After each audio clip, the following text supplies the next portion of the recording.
Bienvenue au programme vidéo de l'EBVP. Bienvenue à notre culte confiné du 29 mars. Je suis heureux de vous accueillir pour ce moment de louange, de recueillement, de prière et de partage. Nous sommes au cœur de l'épidémie. Quelques frères et sœurs sont souffrants encore et moi-même j'ai été atteint, mais heureusement ce n'était qu'une forme bénigne. Alors nous voulons nous remettre à la grâce de Dieu et entrer ensemble dans la présence du Seigneur. Déposons nos péchés, nos fardeaux au pied de la croix. Et nous allons commencer par prier avec Albert. Dieu Tout-Puissant, Maître de l'univers, Créateur de toutes choses, Seigneur.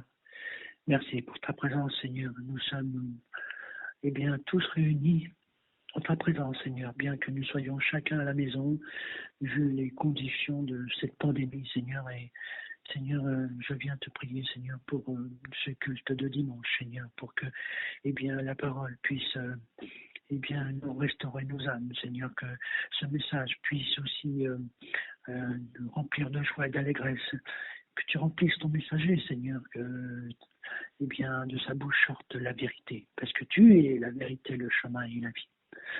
Seigneur, nous te rendons grâce pour tout ce que tu nous accordes, Seigneur, parce que tu es notre grand Dieu, tu es le Tout-Puissant, tu es l'unique, le seul.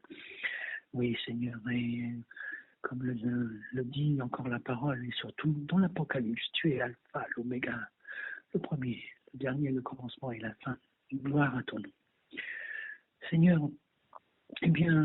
nous voulons aussi te rendre grâce, Seigneur, de ce que tu protèges ton Église, parce que tu es la tête de l'Église, Seigneur. Merci pour cette protection que tu nous accordes, Seigneur. Je prie bien sûr pour ceux qui sont touchés, Seigneur. Tu les connais.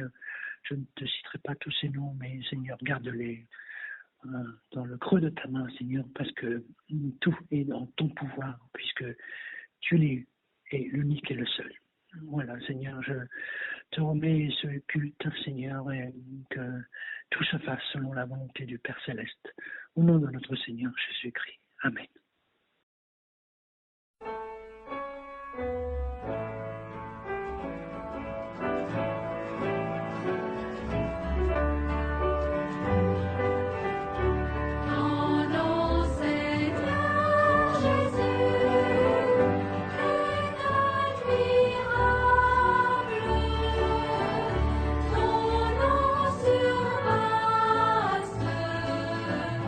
Tout autre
grande bénédiction que nous retirons d'être coincés chez nous, c'est que paradoxalement, cela nous rapproche et resserre nos liens à travers le téléphone, la prière, les partages, et gloire à Dieu pour cela.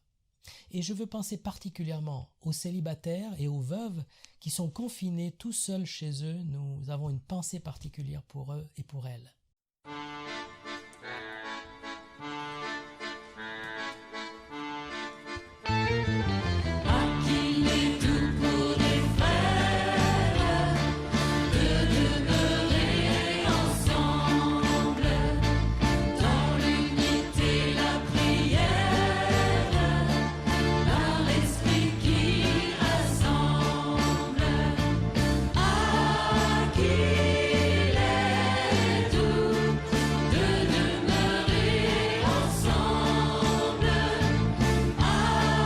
Qui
Sauveur me garde, jamais ne me laisse seul.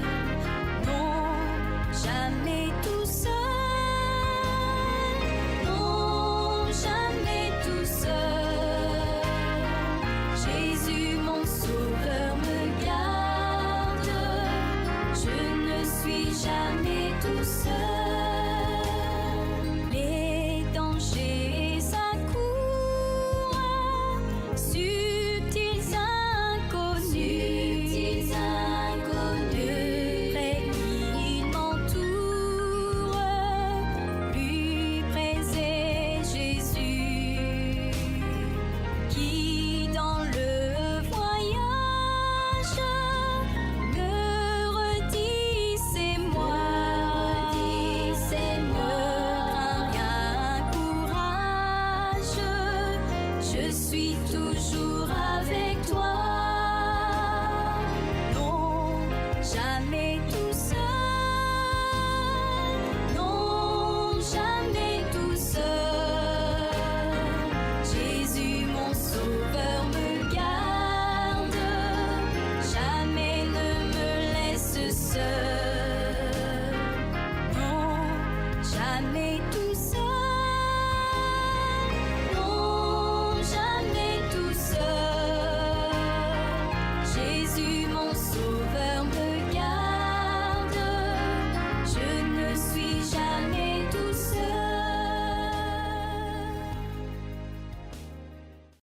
Que votre cœur ne se trouble point. Croyez en Dieu et croyez en moi. Jean chapitre 14, verset 1. Psaume 119, verset 20 et Psaume 42, verset 2. Mon âme est brisée par le désir qui toujours la porte vers tes lois. Comme une biche soupire après des courants d'eau, ainsi mon âme soupire après toi, ô Dieu. Genèse 39, 21. L'Éternel fut avec Joseph, et il étendit sur lui sa bonté. Il le mit en faveur aux yeux du chef de la prison. Le Seigneur m'a mis à cœur cette semaine d'aller voir les personnages bibliques emprisonnés ou confinés. Et en regardant Joseph, je me suis dit que en fait, il avait mis en pratique la parole de Dieu et ça lui avait coûté très cher puisqu'il a été jeté en prison. Mais dans cette prison, le Seigneur était avec lui et il l'a béni dans tout ce qu'il entreprenait. Il a été aussi une bénédiction pour les autres. Nous savons que cet emprisonnement pour Joseph l'a conduit à la gloire terrestre puisqu'il est devenu le premier ministre de l'Égypte. Nous-mêmes, nous sommes confinés, c'est moins grave que la prison, mais le Seigneur veut nous parler, il veut parler à nos cœurs. Et je pense qu'il faut vraiment qu'on l'écoute, qu'on le laisse travailler en nous. Et ce confinement contribue, comme nos épreuves, lorsque nous sommes libres, entre guillemets, à nous préparer à la gloire, mais cette gloire céleste vers laquelle le Seigneur nous conduit. Donc, il ne faut pas qu'on se rebelle, il faut vraiment qu'on accepte et qu'on laisse le Seigneur agir dans nos cœurs, et tout cela contribuera à sa gloire. Voilà la... Stéphane a voulu partager quelque chose avec nous. Au soir du 11 septembre 2001, après le terrible attentat contre les tours jumelles de Manhattan, une maman a annoncé à son petit garçon de 4 ans que son papa, un policier de New York, ne rentrait pas à la maison car il était parti au paradis. « On peut l'appeler sur son portable ?» demanda l'enfant. « Non, mais un jour nous le reverrons, » répondit sa maman. Après un instant de réflexion, l'enfant demanda « Maman, c'est comment le paradis ?» Le paradis est le lieu pour ceux qui sont sauvés. C'est la demeure de Dieu, des anges ainsi que des morts en Christ. Tout est lié avec notre vie après la mort. C'est une partie de la maison du Père Céleste, préparée spécialement pour toi. Pas de décor à faire, pas de réparation à effectuer et surtout pas de déception le jour de l'aménagement. Ce sera notre lieu de repos. Jésus nous dit dans Jean 14,2 « Il y a beaucoup de demeures dans la maison de mon Père. Si ce n'était pas le cas, je vous l'aurais dit. je vais vous préparer une place. Mais que ferons-nous au paradis? Nous servirons Dieu jour et nuit en chantant et louant notre Seigneur Jésus-Christ. Nous serions semblables à lui. Nous lisons dans 1 Jean 3,2 « Bien-aimés, nous sommes maintenant enfants de Dieu, et ce que nous serons un jour n'a pas encore été révélé. Mais nous savons que lorsque Christ apparaîtra, nous serons semblables à lui, parce que nous le verrons tel qu'il est. » Joni Eareckson Tada, tétraplégique au fauteuil roulant depuis 50 ans, qui marche avec le Seigneur Jésus-Christ, a dit un jour à propos du paradis: « Au paradis, ce sera le jour où moi, paralysé dans la tête aux pieds, je pourrai danser de joie. » Et ça se confirme dans Apocalypse 21,4. « Il essuiera toute larme de leurs yeux, la mort ne sera plus, il n'y aura plus ni deuil, ni cri, ni douleur, car ce qui existait avant a disparu. » Mais comment parvions-nous dans ce lieu céleste? Uniquement en acceptant Jésus-Christ comme Sauveur et Seigneur. Alors ne crois surtout pas ces jolies paroles de mensonge dans la chanson de Paul Naref. Nous irons tous au paradis, et ne crois pas non plus que tu arriveras avec un peu de chance. Seulement Jésus peut te sauver. Jean 3,16 est très clair. Nous lisons en effet: Dieu a tant aimé le monde qu'il a donné son Fils unique, afin que quiconque croit en lui ne périsse pas, mais ait la vie éternelle. Est-ce que tu es prêt pour rencontrer ton Sauveur face à face? Est-ce que tu es préparé pour la vie éternelle? Écoute bien ce matin la bonne nouvelle de Jésus-Christ, car c'est la seule chose à saisir totalement en pleine main. Que le Seigneur nous bénisse tous. Amen.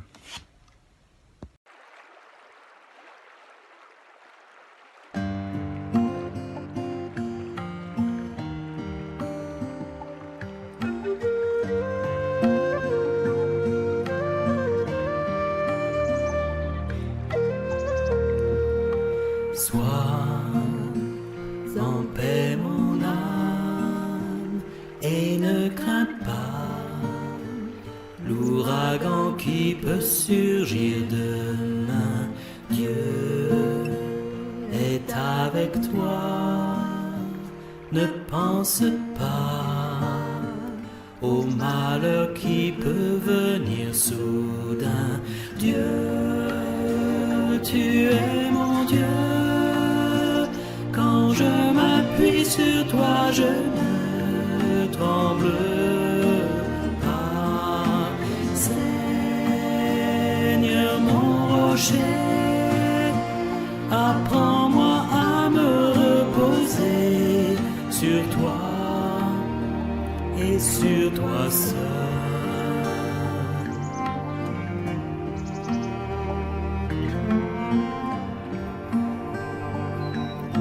Sois en paix mon âme, ne t'effraie pas quand le chemin s'assombrit pour toi. Tiens, ferme et levé le bouclier qui éteint tous les traits enflammés. Dieu, tu es mon Dieu, quand je m'appuie sur toi, je ne tremble pas. Seigneur mon rocher, apprends-moi à me reposer sur toi et sur toi seul.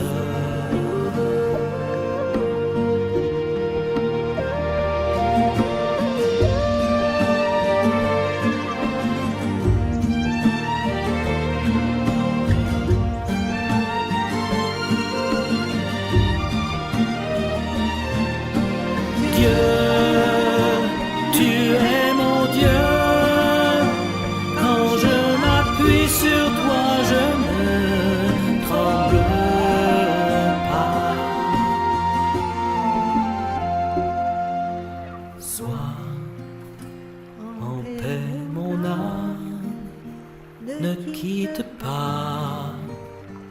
la vérité qui est en Jésus. Attends-toi, Dieu, et renaîtra l'espoir que tu avais perdu. Dieu, tu es mon Dieu. Quand je m'appuie sur toi, je ne tremble pas. Seigneur mon rocher, apprends-moi à me reposer sur toi et sur toi seul. Sur toi et sur toi seul.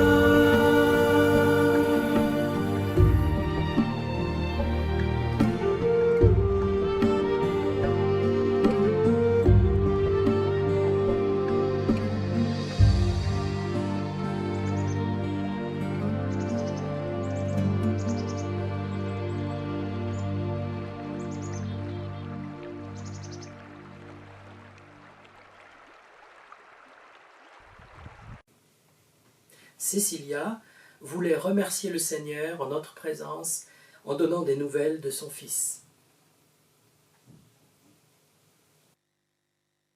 Bonjour à tous, j'espère que tout le monde va bien malgré ce moment de confinement. Mon chat vous dit bonjour aussi. Et chez nous tout va bien, tout le monde se porte très bien pour l'instant. Donc je fais cette petite vidéo pour apporter un témoignage de plus sur la puissance de Dieu manifestée à nouveau dans nos vies, en particulier celle de Raphaël. Donc vous savez tous déjà que le juge des affaires familiales avait en novembre ordonné des visites médiatisées pour que Raphaël et son père puissent se voir. Et pour ça, donc, elle avait désigné un organisme qui s'appelle l'ARP. Donc dès la réception du jugement, j'ai fait le nécessaire auprès d'eux pour ouvrir une inscription au plus vite. Donc il m'avait dit qu'il y avait quand même un délai d'attente, mais après lecture du jugement et devant mon insistance, il nous avait assuré que notre dossier passerait en priorité, parce qu'on a une date butoir qui correspond à la prochaine audience en avril. Mais donc du coup, jusqu'à ce jour, on n'a eu aucun rendez-vous, malgré les demandes répétées et légitimes du père. Il ne nous donne aucun créneau et là, c'est complètement verrouillé. Donc il y a une des psychologues en fait en charge de la mesure d'investigation judiciaire qui a été demandée par le juge, qui m'a appelé hier en m'informant qu'elles ont enfin réussi à s'entretenir avec le père et qu'il leur apparaît évident à elles aussi, donc du coup, que le père a une pathologie psy et qu'elles comptaient faire part dans leur conclusion qu'il serait plus que souhaitable de changer d'organisme pour les visites médiatisées, parce que l'ARP n'est pas une structure adaptée à ce cas de figure, car les visites, elles ne sont pas assez encadrées et ça pourrait vraiment être néfaste pour Raphaël. Donc là, on a pris conscience que Dieu avait fermé les portes et n'avait pas permis que ces visites se fassent, et à quel point en fait il a protégé Raphaël. Et il agit chaque jour avec puissance et bienveillance, et malgré ses doutes, Raphaël peut voir à quel point Dieu ne l'abandonne pas et ne l'abandonnera jamais. Donc gloire à Dieu, gloire à son nom. Et je vous embrasse tous très fort et restez bien chez vous pour ceux qui le peuvent. Prenez soin de vous, que le Seigneur vous bénisse.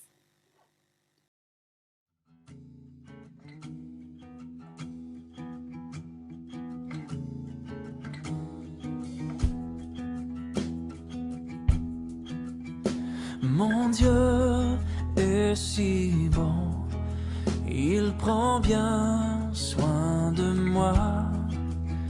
Ce Dieu si fidèle, sais-tu qu'il pense à toi? Il voudrait t'aider dans tes difficultés, mais il faut que tu viennes à lui tel que tu es. Dieu sait si bien ce qui te semble lourd, qui te fait mal, te trouble chaque jour. Il connaît tes besoins, ta peur du lendemain.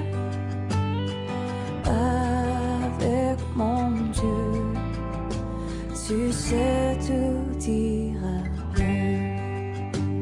Oh, Il vit à jamais. C'est un Dieu tout-puissant.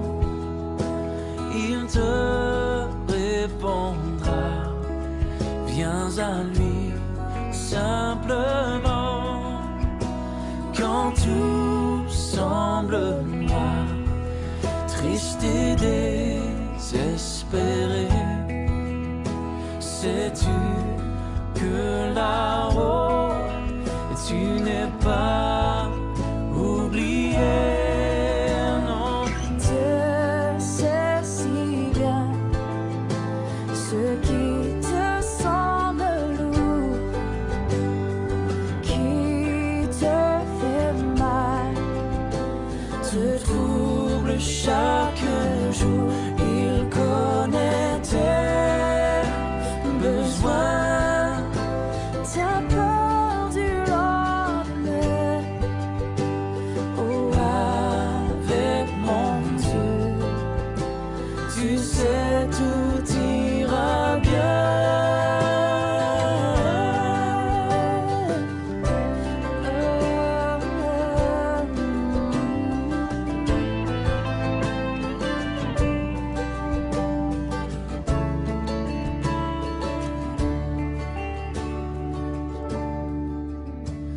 mon Dieu t'aidera, il conduira tes pas.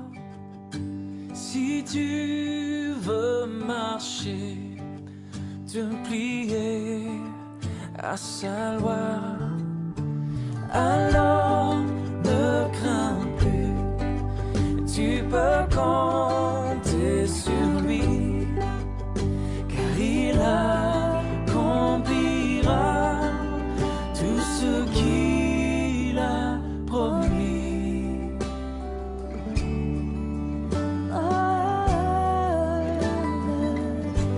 Mon Dieu est si bon.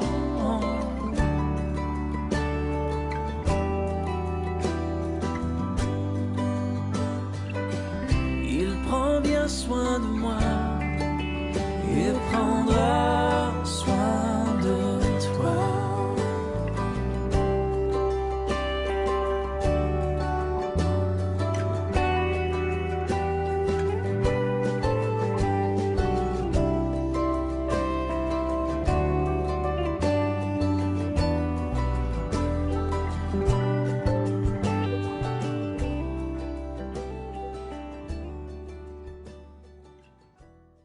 Prenons maintenant un temps pour intercéder pour ceux qui nous entourent. Et nous voulons prier spécialement aujourd'hui pour Linda, qui est souffrante de la fièvre, pour Jean-Louis, qui a le virus aussi, leurs proches également touchés, pour Nora, dont la tumeur ne diminue pas et dont le traitement est un peu bloqué par les problèmes des hôpitaux. Nous voulons prier pour le pasteur Xandri de l'église baptiste de Saint-Denis, qui est rentré chez lui sous surveillance respiratoire, ainsi que le pasteur qui l'accompagne, Jean-Pierre, qui lui a été très touché aussi et qui est épuisé par la fièvre. Tous les deux essayent de se remettre, alors prions pour eux. On peut penser à Daniel également, pour qu'il soit protégé, pour le pasteur Somerville aux USA, qui n'attrape pas ce virus. Nous voulons prier aussi pour nos personnels médicaux, Denise, notre infirmière, Emmanuel, infirmier, la mère de Samuel, infirmière, et aussi pour tous les médecins, tous les infirmiers, tous les aides-soignants, les pompiers aussi, les policiers, tous ceux qui sont dehors de l'État pour nous aider, pour nous sortir de là. Prions aussi pour ceux qui travaillent dans les magasins. Et dans l'église, nous avons Philippe Pluchon et nous avons Kevin en particulier. Donc on veut les remettre spécialement dans la prière, ainsi que tous ceux qui nous servent lorsqu'on va au magasin. Et puis enfin, nous voudrions prier pour nos anciens, qu'ils soient gardés par le Seigneur. Ce sont les plus vulnérables, alors que Dieu veille sur eux et nous croyons que le Seigneur les garde.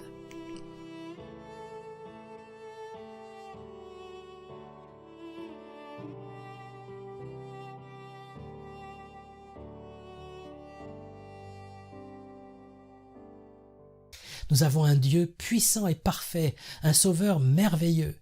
Alors prenons ce temps pour chanter et prier ensemble. Bonjour chers frères et sœurs. Bonjour. La parole de Dieu nous dit dans Colossiens chapitre 1 verset 12 « Rendez grâce au Père qui vous a rendu capable d'avoir part à l'héritage des saints dans la lumière.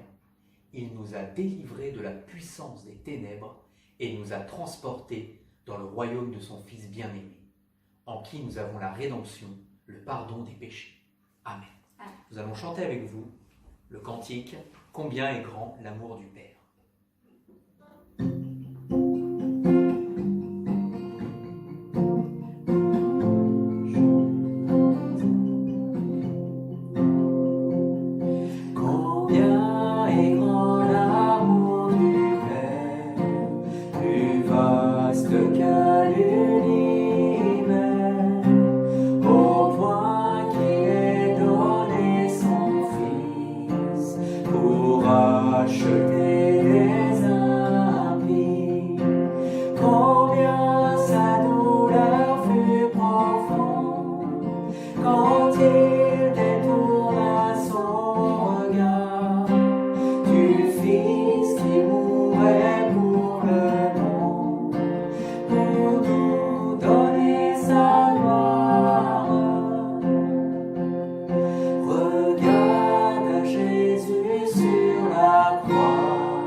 Pour ce deuxième culte en confinement, j'aimerais vous lire dans le psaume 46.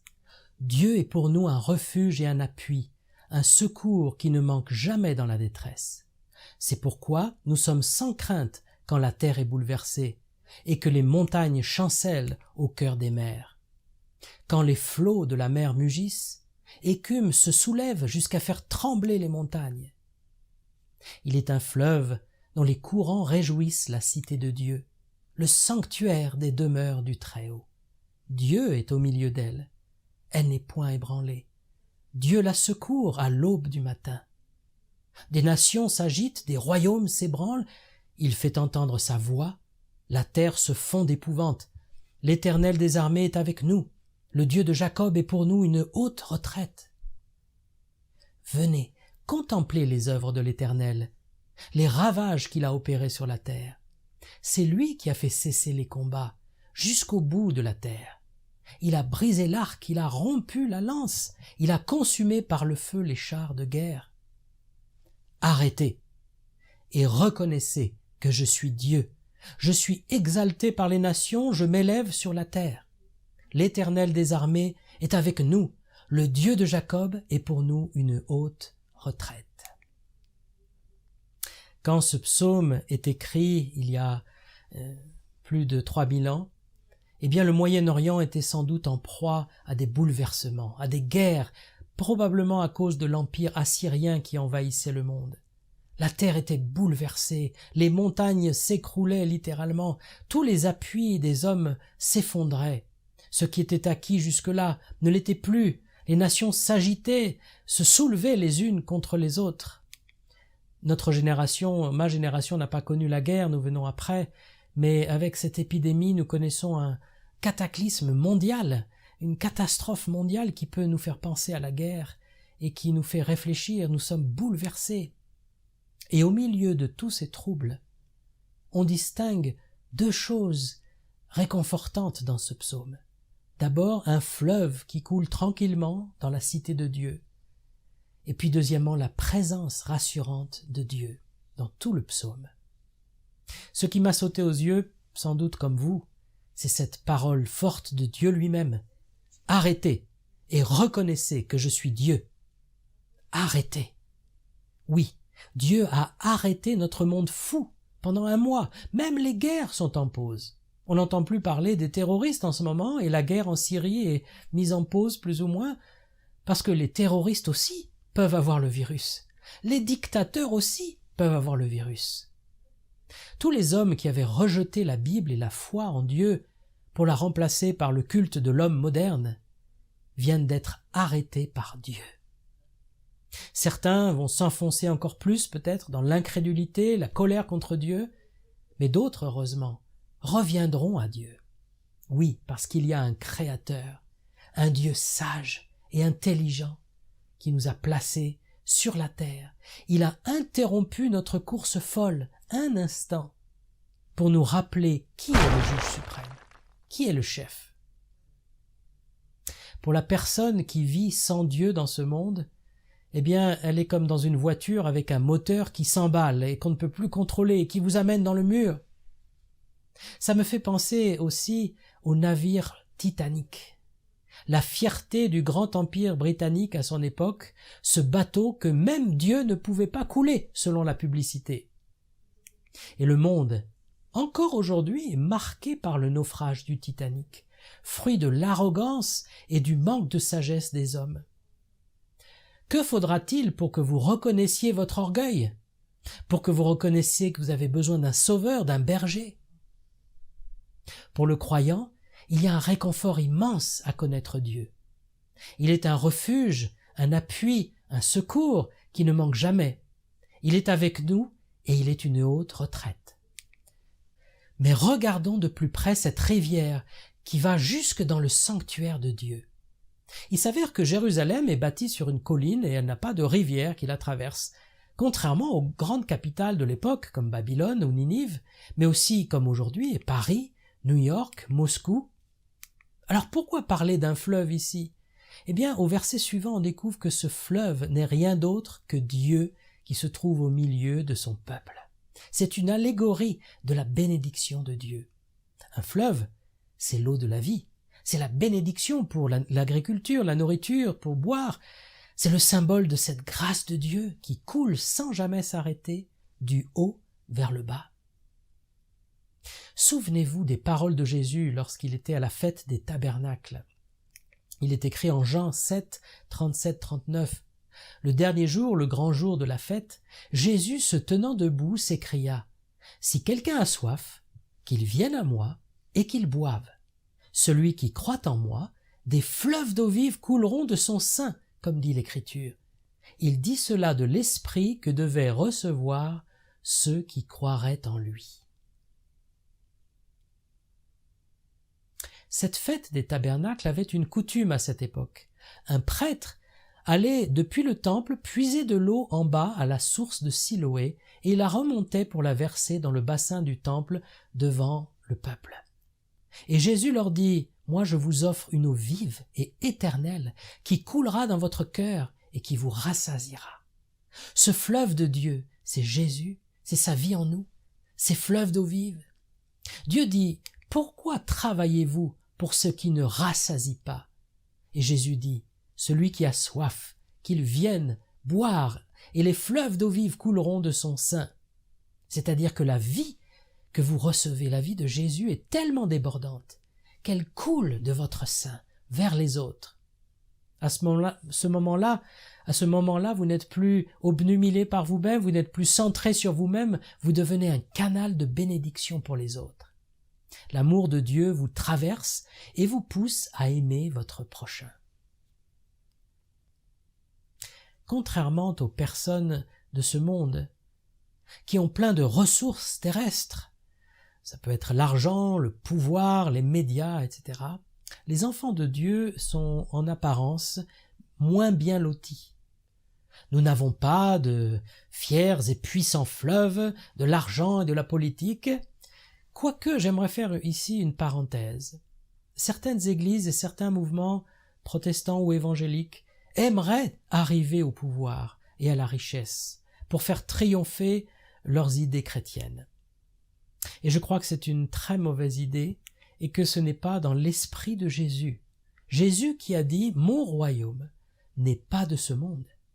Il a dit « Cherchez premièrement le royaume et la justice de Dieu. Attachez-vous aux choses d'en haut et non à celles qui sont sur la terre.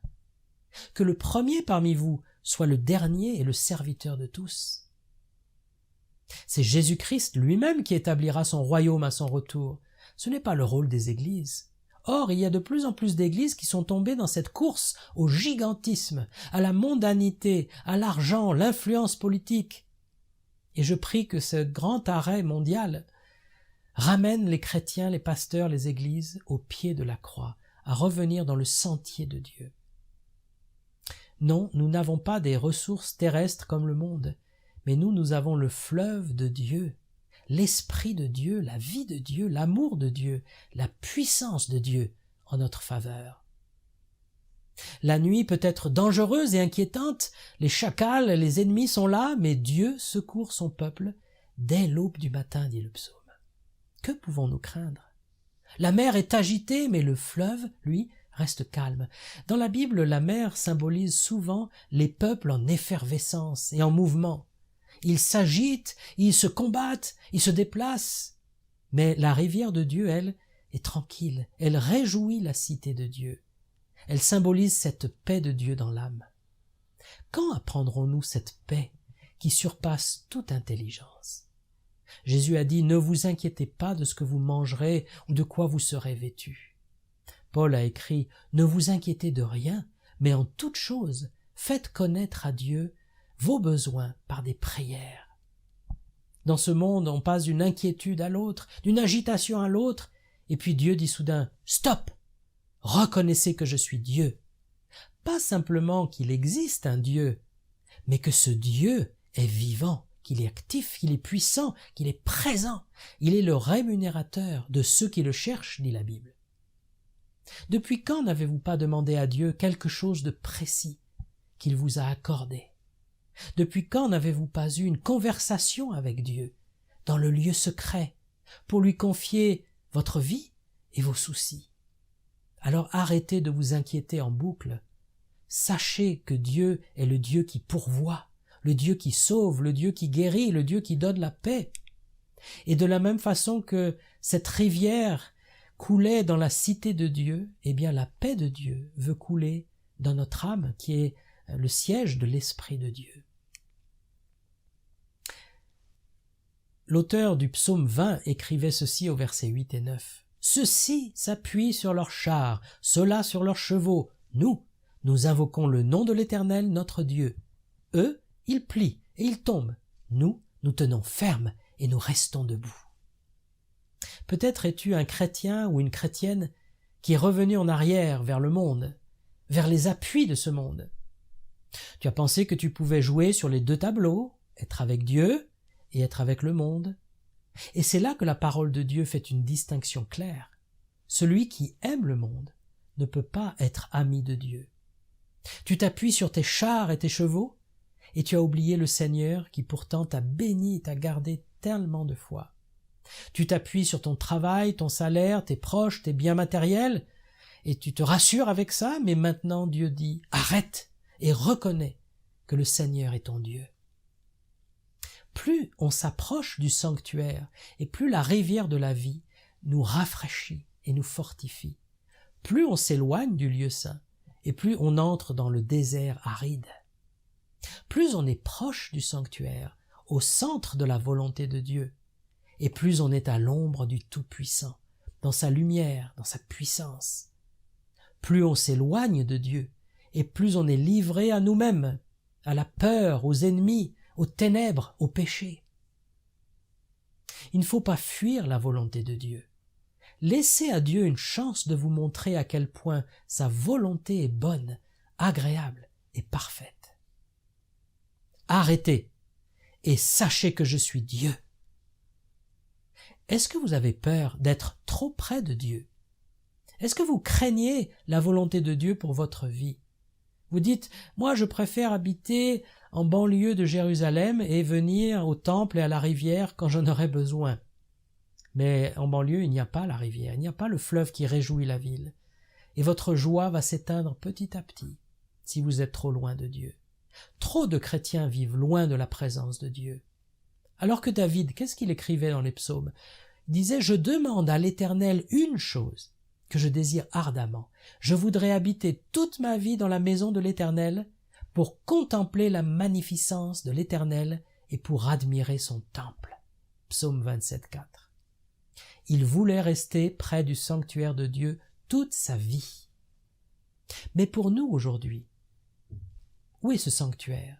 Eh bien, nous sommes le sanctuaire. Nous sommes le temple de Dieu, dit la Bible. Nous avons l'Esprit de Dieu en nous. Nous avons accès à la présence de Dieu à tout instant, chaque seconde, parce que Jésus a ouvert le chemin par sa mort et sa résurrection.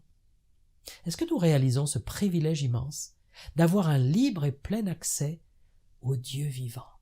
Oui, c'est un privilège qui nous est donné par grâce. Je pense aux jeunes de moins de 26 ans. Ils ont droit à Paris à rentrer dans tous les musées gratuitement. Gratuitement. C'est un privilège. Mais est-ce que tous l'utilisent? Moi de même, j'ai un pass gratuit pour entrer dans la présence de Dieu. Ça s'appelle le pass Hébreux 10, 19. Qu'est-ce que dit ce passage de la Bible? Il dit « Nous avons, au moyen du sang de Jésus, une libre entrée dans le sanctuaire. » Chers amis et frères et sœurs, prenons ce temps pour nous approcher du Dieu vivant, pour connaître sa volonté pour notre vie, pour mettre en règle ce qui doit l'être, pour revenir à lui de tout notre cœur. Ce dimanche, nous avions prévu de recevoir David Price, ce pasteur du sud de la France qui devait nous parler de la Bible et la famille. Et j'aimerais maintenant qu'on entende son témoignage, parce qu'il pourra vraiment parler au cœur de quelqu'un. Bonjour à toutes et à tous. Je voulais vous partager mon témoignage de comment le Seigneur a travaillé dans mon cœur et dans ma vie et comment il m'a ramené à lui. J'ai grandi dans une famille chrétienne où mon père était pasteur et nous avons grandi dans une famille chrétienne comme beaucoup entre vous peut-être. Et j'ai eu la joie de rencontrer le Seigneur quand j'étais très jeune. Mais en grandissant, je me suis éloigné du Seigneur. Et c'était quand j'étais adolescent que je me suis vraiment écarté de Dieu. Et je suis parti dans l'alcool et la drogue pendant un petit moment. Et le Seigneur a toujours travaillé dans mon cœur et œuvré dans mon cœur pour me ramener à lui. Et en fait, ça a pris quelques années avant que je me réveille et que j'écoute ce que le Seigneur me disait dans mon cœur. Et pendant cette période de plusieurs années, j'étais toujours, je n'étais jamais bien à l'intérieur en moi, parce que je savais que je ne faisais pas ce que le Seigneur me demandait de faire. Mais malheureusement, ça a pris un grave accident avant que je me réveille. Et j'étais à l'hôpital pendant un bon moment, après dans un fauteuil roulant pendant des mois pour pouvoir reprendre une vie à peu près normale. Mais pendant toute cette période où je ne marchais pas avec le Seigneur, mes parents priaient et leur témoignage fidèle et leur amour, même dans ces moments difficiles où je ne marchais pas avec le Seigneur, ça a touché mon cœur et ça a réveillé en moi un désir et un besoin de revenir au Seigneur. Et donc, à travers cette épreuve énorme où mon corps était physiquement brisé, le Seigneur aussi, à travers le témoignage de mes parents, à travers autres événements dans ma vie, il a brisé aussi mon cœur afin que je revienne à lui. Et donc, je suis reconnaissant que le Seigneur a décidé, malgré le fait que je me suis éloigné, je suis très reconnaissant que le Seigneur n'a pas abandonné son enfant, mais il a continué à m'appeler et m'attirer vers lui petit à petit, doucement, et que je puisse le servir maintenant, aujourd'hui, en tant que pasteur, en tant que missionnaire, et montrer ce que Dieu peut faire dans la vie de quelqu'un qui, malgré le fait qu'il s'est éloigné, quand on revient à lui, brisé, il nous prend et il est le potier. Et donc, il peut refaire notre vie et reconstruire notre vie et que ça soit quelque chose de merveilleux par la suite. Prions ensemble pour ceux qui se sont éloignés et priez pour vos enfants. Priez pour les membres de vos familles qui se sont éloignés ou qui ne connaissent pas le Seigneur. Dieu peut accomplir une œuvre magnifique dans leur vie. Que Dieu vous bénisse. À très bientôt.